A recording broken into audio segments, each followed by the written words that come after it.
tawagan si, Connie? Hindi na kami natawag doon kay Connie. Kinukunta ko si Connie. Kinukunta rin na siya, hindi man makunta. Nagkasilpon lang kami tsamba.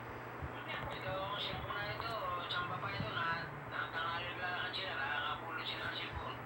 Nahulog lang yan siguro sa bulsa. Baka.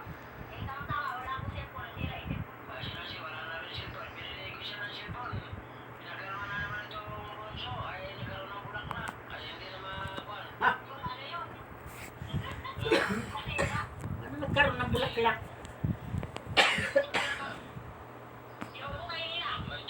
Hindi, nasamid lang ako. Ang tawag dun sa ako na yun?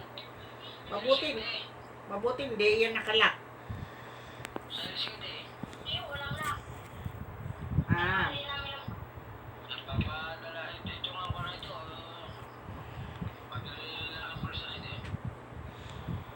Ang hirap dito sa amin dito, napakaputik. Ulan ng ulan. bundok yan eh. Hindi naman masyadong bundok dito. Tinitira namin kapatagar man ito. Malapit na sa sapa. Hindi maganda, malapit sa sapa, masarap maglaba. Dito nga naglalabas si Nancy. Sige, sa tukit ko lang ginagamit ko. Tukit ko lang. Yung drum na malaki. May drum na malaki rito. Yung galing dyan sa Maynila. Yun ang naroon dito sa lulog, sa may kubita. Kailangan yun. Kubita rito eh. Nakagawa na ako ng kubita rito. Walang pan dito eh. Kubita. Maraming trabaho eh. Ang kaso eh, hindi ako nakapagtrabaho ngayon kung sumakit yung tiyan ko. Tatay ako eh. Yak.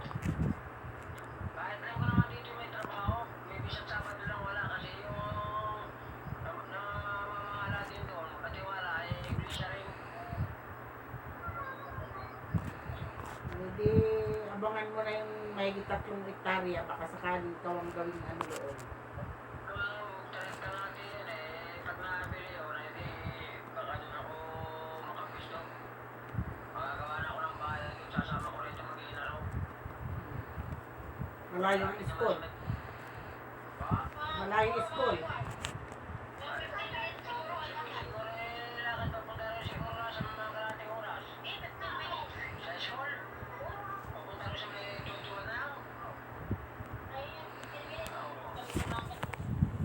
Kung mas matino naman ang magiging bahay nyo doon, hindi maganda. May isang taon na maganda rin eh. Bahay namin, ano nga, o, tinan nyo, mga bahay dito. Wala ralos, hindi sila na. Hindi pa rin ako makapagawa dito kasi inuuna ko yung trabaho. Kaway ng kaway si Princess, oh.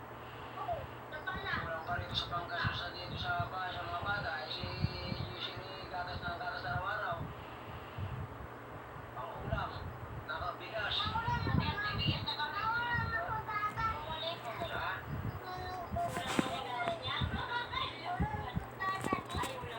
Kulang.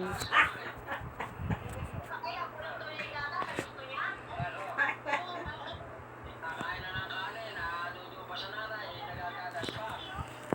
Huwag nang dumodo sa nanay, wala nang vitamin si Nancy. Wala na daw vitamin, wala na yung gatas. Wala nang vitamin si mama. Dudok na lang sa baso, kasi malaki ka na eh. Hindi na sa bote, sa baso na lang. Para hindi masira yung ngipin. Ano?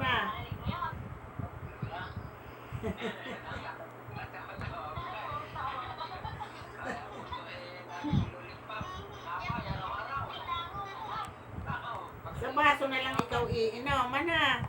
Para hindi masira yung ngipin mo, ana. Ay.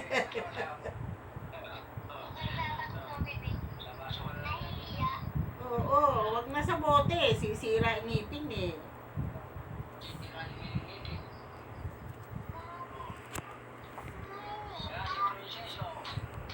Malaki na, kaya lang wala, sira ulo pa.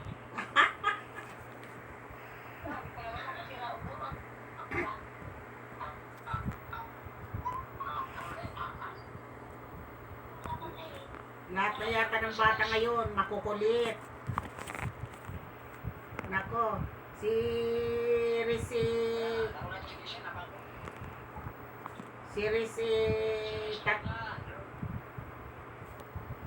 Academic Excellence Series.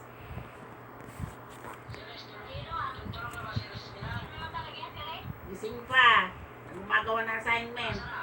Gumagawa mag-isa ng assignment niya.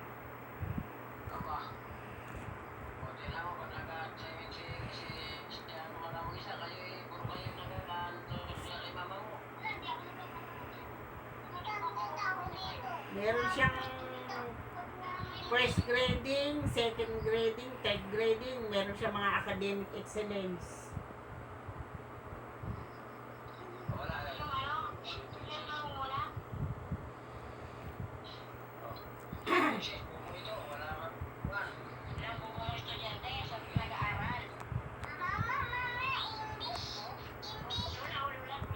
Pinakamababa niya ng third grading, 92.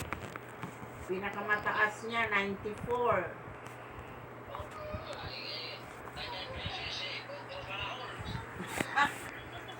Tawagin mo si Jimmy Lynn. Si Jamie Lynn daw.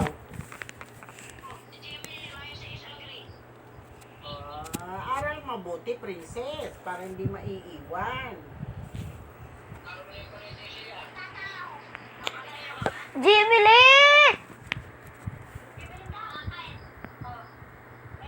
Bakit parang nagbago na yung boses mo? Parang nagbago na raw yung boses. No, ang cute-cute ng boses mo ngayon, parang matanda ka na.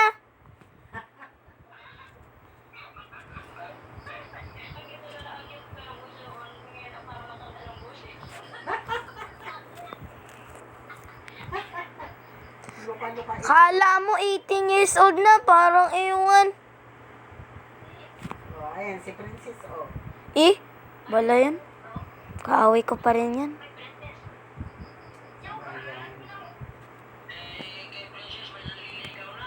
Aba.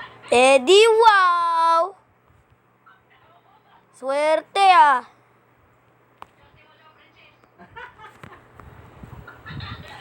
Swerte mo ah.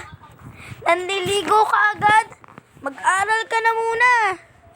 Aral ka na muna. Ako- Ano na yung mga ganon. Ako nga may crush na pero inaaral ko muna. Nag-aaral pa ako eh.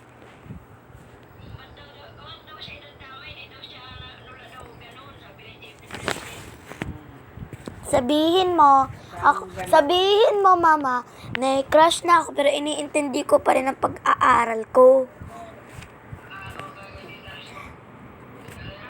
Jimelin! Jimelin Mercado!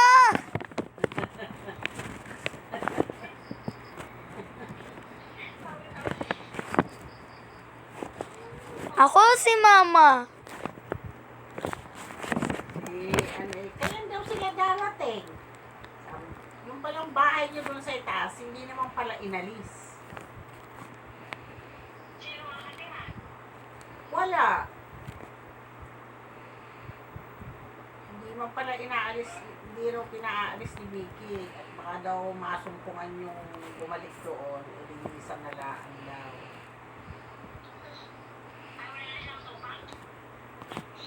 Wala na. Mataas ang ano niya, dinala sa ospital ng Taguig Pateros kasi tumaas masyado ang kanyang sugar sa dugo.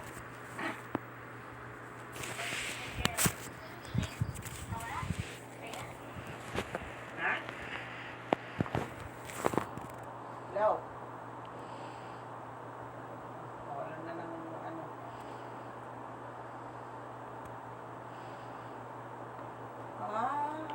Low battery na ako. Low battery na si Lolo.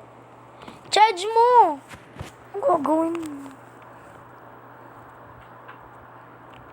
Pero walang ano.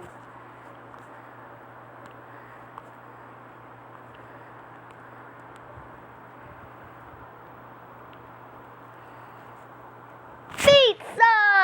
Naputol.